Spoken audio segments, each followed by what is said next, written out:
नमस्कार मित्रों, हम बात कर रहे हैं फर्स्ट ग्रेड ज्योग्राफी के महत्वपूर्ण टॉपिकों को लेकर के।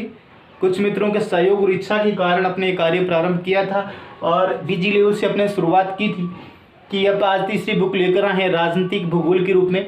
राजनीतिक भूगोल का एक टॉपिक मैकेंडर की हृदयगत संकल्पना से संबंधित आपको 2 वीडियो पहले से उपलब्ध हैं इस चैनल पर, तो आप अपने यहाँ प्ले लिस्ट में जाकर के देख सकते हो कि वहाँ आपको ये मैकेंडर से संबंधित टॉपिक आपका क्लियर हो जाएगा। आज हम बात करेंगे क्षेत्र एकरूपता का सिद्धांत, जो कि B.S. जोन्स के द्वारा दिया गया। क्षेत्र एकरूपता का सिद्धांत बहुत ही महत्वपूर्ण है परीक्षा के दृष्टिकोण से। आपको समझ में आएगा, वीडियो को पूरा देखिएगा, लाइक करना, चैनल को सब्सक्राइब करना और वीडियो को शेयर करना ना भूलें। चलिए शुरू करते हैं। क्षेत्र एकरूपता का सिद्धांत B.S. जोन्स के द्वारा 1954 में दिया गया। कब दिया गया? 1954 में दिया गया। तो इसका प्रकाशन सर्वप्रथम अमेरिकन भूगोलवेता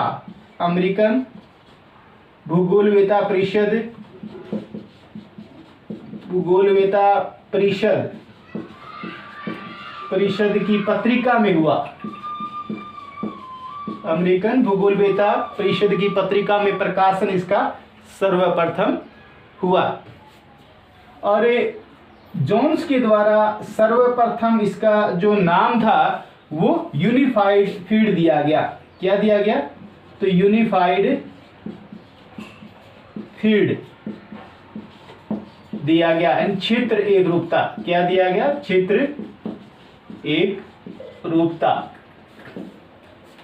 क्षेत्र एकरूपता का सिद्धांत जोन्स के द्वारा 3 विचारकों के विचारों को संग्रहित करके दिया गया। यानी क्षेत्र एकरूपता का संपूर्ण जो सिद्धांत इन्होंने प्रस्तुत किया, इसमें 3 विशेष भूगोलवेताओं का योगदान रहा। कौन कौन से थे?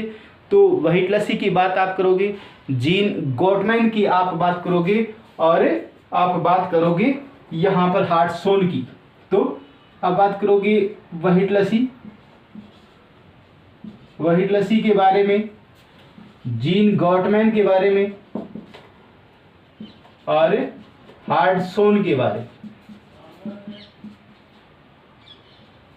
ये 3 भूगोलवेता थे, ये विद्वान थे जिनको के विचारों का संयुक्त प्रयास, संयुक्त विचारों को जोड़ करके क्षेत्र एकरूपता का सिद्धांत किसके द्वारा दिया गया? तो B.S. जोन्स के द्वारा दिया गया। क्षेत्र एकरूपता का सिद्धांत का प्रश्न यहीं से उठ जाता है कि क्षेत्र एकरूपता का सिद्धांत किसने दिया? तो B.S. जोन्स ने दिया। कब दिया? तो 1954 में दिया। सर्वप्रथम ये सिद्धांत का प्रकाशन किस में हुआ? तो अमेरिकन भूगोलवेता परिषद की पत्रिका में हुआ और ये जोन्स के द्वारा यूनिफाइड फील्ड इसको सर्वप्रथम नाम दिया गया, जिसका हिंदी में क्षेत्र एकरूपता। और व्हाइटलसी, जीन गॉटमैन और हार्टसोन 3 विद्वानों के संयुक्त विचारों को एकत्रित करके ये सिद्धांत पूर्ण किया गया जोन्स के द्वारा। तीनों के विचारधारा में सबसे पहले किसको लिया गया? तो राजनीतिक विचार को लिया गया। किसको लिया गया? राजनीतिक विचार को लिया गया। राजनीतिक विचार कि किसी भी कार्य को सफल करने के लिए सबसे पहले क्या आना चाहिए? कि राजनीतिक विचार आना चाहिए किसी देश की राजनीति को सफल करने के लिए। तो राजनीतिक विचार, फिर क्या होना चाहिए? तो निर्णय होना चाहिए। क्या होना चाहिए? फिर उस पर निर्णय लिया जाना चाहिए। और निर्णय के बाद की बात करोगे तो निर्णय के बाद उसमें गति प्रदान की जानी चाहिए। क्या करनी चाहिए? तो गति प्रदान करनी चाहिए। और गति के बाद में क्षेत्र को निर्धारित करना चाहिए। और क्षेत्र के बाद की बात आप करोगे तो यहाँ पर राजनीतिक क्षेत्र इसमें आप शामिल करोगे। क्या करोगे? राजनीतिक क्षेत्र। यानी राजनीतिक विचार सर्वप्रथम किसी भी राज्य को बनाने के लिए आना चाहिए। उसके बाद उसमें निर्णय करना चाहिए। निर्णय के बाद उसको गति प्रदान करनी चाहिए। गति के बाद पूरा क्षेत्र तैयार करना चाहिए। और क्षेत्र के बाद में एक राजनीतिक क्षेत्र जो कि पूर्ण रूप से उभर कर सामने आता है, उसके बारे में कल्पना यहाँ की गई है। जैसे कि अपने एक उदाहरण स्वरूप लेंगे कि क्षेत्र एकरूपता के सिद्धांत संबंधित एक उदाहरण बांग्लादेश का अपने एक उदाहरण लेते हैं कि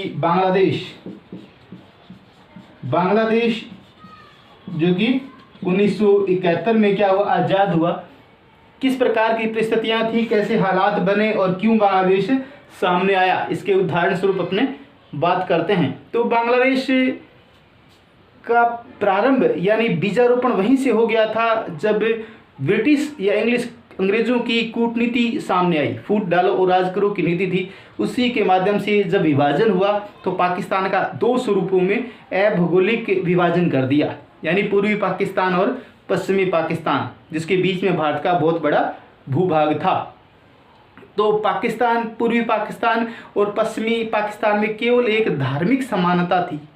समानता किस बात को लेकर के थी, तो केवल धार्मिक समानता थी, और सब कुछ क्या था, भौगोलिक रूप से या वहाँ किसी प्रकार से आर्थिक रूप से असमानता ही थी। विचारधारा में भी असमानता थी। उर्दू भाषा को राष्ट्रीय भाषा घोषित कर दिया गया। उच्च स्तरीय राजस्व विभाग की बात करें, सेना की बात करें, अधिकारियों की बात करें, इनमें बोलबाला पश्चिमी पाकिस्तान का ही रहा। पश्चिमी पाकिस्तान ही का प्रभाव इतना रहा कि पूर्वी पाकिस्तान पर कहीं ना कहीं अत्याचार बढ़ते रहे। जबकि आर्थिक स्थिति की बात करेंगे तो पूर्वी पाकिस्तान में उपजाऊ भूमि थी, जल की सिंचाई की पर्याप्त व्यवस्था थी और वहाँ उत्पादन अधिक था, क्योंकि पश्चिमी पाकिस्तान मरुस्थलीय था और कहीं ना कहीं बंजर भूमि या जल की व्यवस्था वहाँ सीमित थी। तो असमानता के बावजूद भी पश्चिमी पाकिस्तान का वहाँ पर प्रभाव था और अंततः स्थिति उत्पन्न हुई कि विरोधाभास उत्पन्न हुआ और पूर्वी पाकिस्तान के लोगों ने संघर्ष किया, और ये 24 साल का जो उनका काल रहा वो एक संघर्ष में ही काल रहा। अंततः श्रेय अवामी दल को दिया जाता है कि अवामी दल को 1970 में बहुमत मिला, और बहुमत मिलने के बाद वहाँ से क्या हुआ, उसका बीजारोपण अंकुरित हो गया।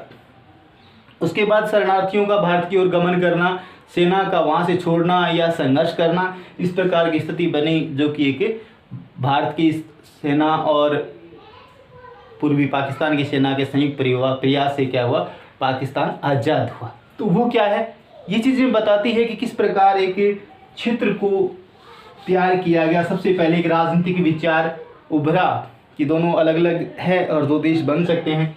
उसके बाद वहाँ के लोगों के द्वारा निर्णय लिया गया कि अपने साथ जो अत्याचार हो रहे हैं, अन्याय हो रहे हैं, उनके खिलाफ अपने को आवाज़ उठानी है। आवाज़ उठाई गई। उसके बाद उस कार्य को थोड़ा गति प्रदान की गई। उस कार्य में जन संचार की भावना, प्रचार की भावना, लोगों को उनके खिलाफ बताने की भावना कि किस प्रकार अत्याचार हो रहे हैं, गलत हैं या सही, उनके बारे में लोगों को बताने संबंधी गति यहाँ प्रदान की गई। सेना तैयार करने की बात आती है। फिर वहाँ एक उस क्षेत्र को तैयार किया गया, पूरे क्षेत्र में एक प्रकार की क्रांति की लहर फैलाई गई। उसके बाद एक संपूर्ण प्रभाव क्षेत्र, जो राजनीतिक क्षेत्र उभर कर के आज़ादी के बाद जो बांग्लादेश आया, उसके बारे में राजनीतिक क्षेत्र बना। तो ये आप विशेषता याद रखोगे कि राजनीतिक विचार, फिर निर्णय, गति, क्षेत्र और राजनीतिक क्षेत्र। ये याद क्यों रखोगे, क्योंकि परीक्षा में बहुत बार ये प्रश्न आया है। परीक्षा में इसकी बात करूँगा, B.F. जॉन्स की बात करूँगा, B.S. जॉन्स की। तो यहाँ महत्वपूर्ण, कोई सबसे अधिक महत्वपूर्ण कोई प्रश्न है तो परीक्षा के दृष्टिकोण से तो केवल ये है, राजनीतिक विचार, निर्णय, गति, क्षेत्र और राजनीतिक क्षेत्र। परीक्षा में पूछा जाता है तो गति को पहले दे देंगे, निर्णय को बाद में दे देंगे, क्षेत्र को पहले दे देंगे, राजनीतिक विचार को पहले दे देंगे, बाद में दे देंगे। ऑप्शन ये बदलाव सिर्फ इसी का होगा और इसी में अपने मार्क खा जाएंगे। तो अच्छे से ध्यान कर लेंगे। सबसे पहले राजनीतिक विचार, निर्णय, गति, क्षेत्र और राजनीतिक क्षेत्र। आप इसकी कोई ट्रिक बनाना चाहो तो आप बना सकते हो, जैसे कि रानी, रा से राजनीतिक विचार आ गया, नी से निर्णय हो गया, रानी। गति से क्या हो गई, गति से क्या हो गई, गति से राजनीतिक क्षेत्र में आई। किस में आई, राजनीतिक क्षेत्र में आई। से क्षेत्र ले लो और राजनीतिक क्षेत्र से राजनीतिक क्षेत्र ले लो। यानी ट्रिक आप समझ सकते हो, रानी गति से राजनीतिक क्षेत्र में आई। आप याद कर लें एक शब्द को कि रानी गति से राजनीतिक क्षेत्र में आई। राज से राजनीतिक विचार, नि से निर्णय, गति से क्षेत्र और राजनीतिक क्षेत्र। ये आपके लिए एक ट्रिक हुई। अब महत्वपूर्ण प्रश्नों पर दोबारा आते हैं कि परीक्षा में अपने लिए क्या पूछा जा सकता है। अपना प्रयास केवल आप लोगों को परीक्षा से संबंधित ऑथेंटिक्स विशेष बातों को ही बताने की है, ज़्यादा कुछ आपका टाइम खराब करने की नहीं है। तो सबसे पहला प्रश्न यही बनता है कि क्षेत्र एकरूपता का सिद्धांत किसने दिया? B.S. जोन्स ने दिया। पहला प्रश्न बन गया कि क्षेत्र एकरूपता का सिद्धांत किसने दिया? B.S. जोन्स ने दिया। दूसरा प्रश्न बना क्षेत्र एकरूपता का सिद्धांत B.S. जोन्स के द्वारा कब दिया गया? ऑप्शन आपको मिल गए 1954, 56, 58 और 60। तो 1954 में सिद्धांत दिया। सिद्धांत किन 3 भूगोलवेताओं की सम्मिलित विचारधारा से दिया गया? जोन्स के द्वारा क्षेत्र एकरूपता का सिद्धांत किन 3 भूगोलवेताओं की विचारधारा के संयुक्त विचारों से मिलाकर के दिया गया? तो व्हाइटलसी, जीन गॉटमैन और हार्टसॉन, ये 3 भूगोलवेता थे जिनके संयुक्त विचारों को जोड़कर के क्षेत्र एकरूपता का सिद्धांत तैयार किया गया। जोन्स के द्वारा क्षेत्र एकरूपता के सिद्धांत में सर्वप्रथम प्रकाशन कहाँ हुआ? तो अमेरिकन भूगोलवेता परिषद की पत्रिका में हुआ। अमेरिकन भूगोलवेता परिषद की पत्रिका में हुआ। अगला क्वेश्चन की बात करेंगे तो क्षेत्र एकरूपता के सिद्धांत में B.S. जोन्स ने सर्वप्रथम किस नाम से दिया गया? तो यूनिफाइड फील्ड के नाम से, यूनिफाइड फील्ड क्षेत्र एकरूपता के नाम से दिया। तो इसके बाद जो कि तीनों का संयुक्त प्रयास था उनसे अंत विचारधारा उभर कर आई।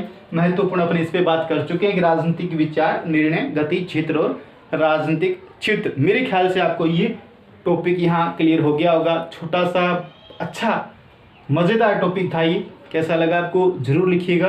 प्लीज़ वीडियो को लाइक करना, चैनल को सब्सक्राइब करना और वीडियो को शेयर करना ना भूलें। थैंक यू, धन्यवाद।